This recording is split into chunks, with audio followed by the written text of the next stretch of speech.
Warning, this is a disclaimer.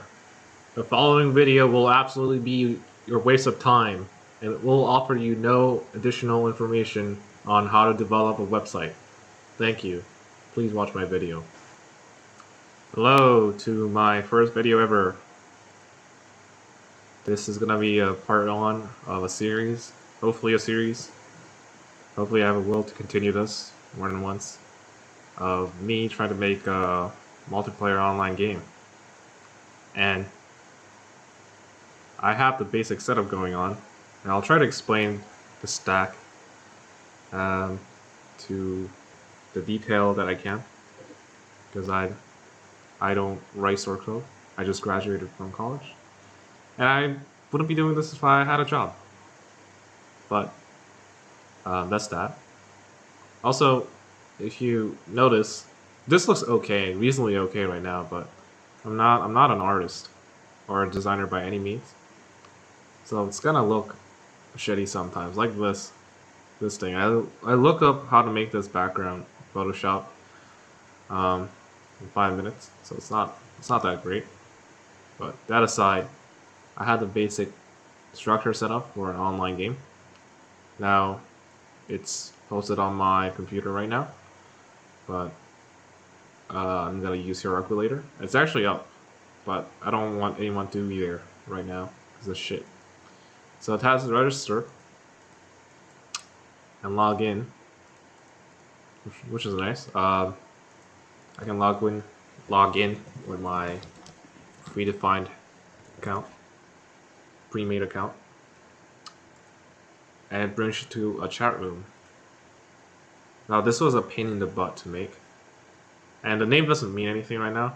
I generally thought it sounded cool, which I still do think it sounds kind of cool. I mean, there are games with very strange names, like Knack 2.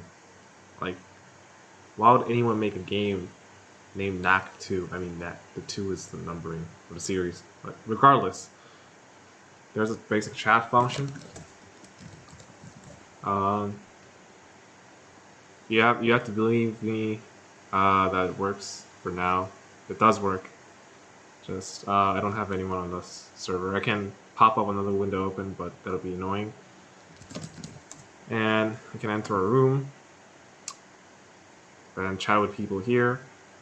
And if someone comes up to this room, that they'll be added to this list of members. This was really difficult to implement, even though it looks simple. It probably is simple, but again, I don't know anything. And here is where the game will be, or at least what I'm thinking is that when a person presses start, the game will be hosted here. I'm thinking more of a card game that doesn't take a lot of space, and it's rock scissors paper right now. Now I want to give credit to this wonderful rock scissors paper game that Alexis built, and it's actually really I don't know. It's really good, but to an extent, it's an overbuilt program. Well, I say this because Kyle from WebDev Simplified has this tutorial. I can't spell scissors. So, and this code is in literally one page. It's less than like 200 lines of code. Whereas this rock scissors paper is very over-engineered to a certain extent. Because, not for the lines of code, because he literally makes a component for every little thing, every little element, which is honestly great practice if you're building something other than rock scissors paper. But for all intents and purposes, this is a really good guide in how to build a game, I guess, or a React app in general. That's that, because this is playable. You can only play against a computer. Otherwise, a computer plays against itself, but it's just doesn't make sense. So yeah, I mean, I just wanted to have something to fill it right here. And you go back. you can also create a room. The search function doesn't work. I really wanted to do this in regex because there are other ways to search for things, I believe. Um, especially if you use Axios, you have find one. But I wanted to use regex in some shape or form because I want to like apply it. That's how you learn things. You can create a room. So let's say boombox. Yeah, I created a boombox room. I can chat in it, and people in global chat can't see. I can play rocks with paper. And I do have a profile link. Doesn't have anything. You can go back. You can log out. About page doesn't do anything. So yeah, this is like a really basic structure for an online game. And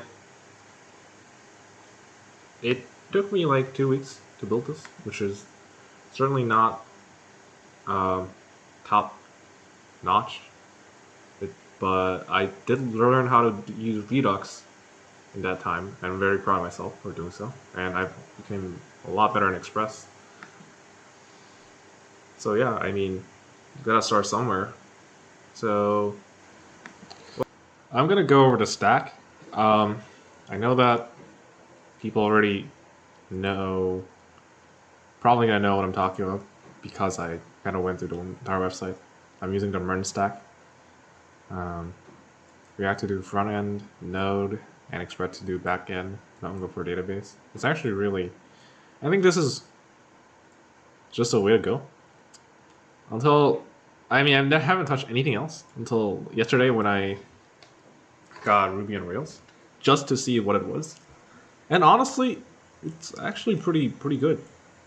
I did have a Flask project once, but that was really light, and I mean, it did what I wanted to do. But beyond that, this is like the only thing I used to do something on the scale, and the scale isn't even that large. But yeah, just for formalities, I wanted to go over a little bit. So yeah. As for the game itself, I'll be using Phaser 3. It looked cool, and I was thinking of using what's that thing? Pixie.js? JS, which is cool, or 3JS, which I've already used. Those are pretty cool, but I feel like if I have a game engine, I'm gonna do a lot less work.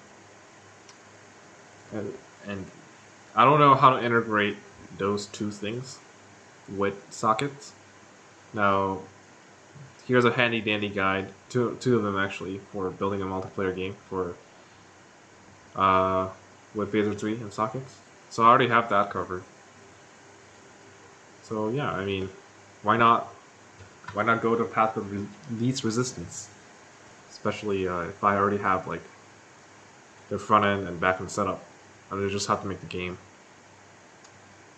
Yeah, I mean, that's the introduction.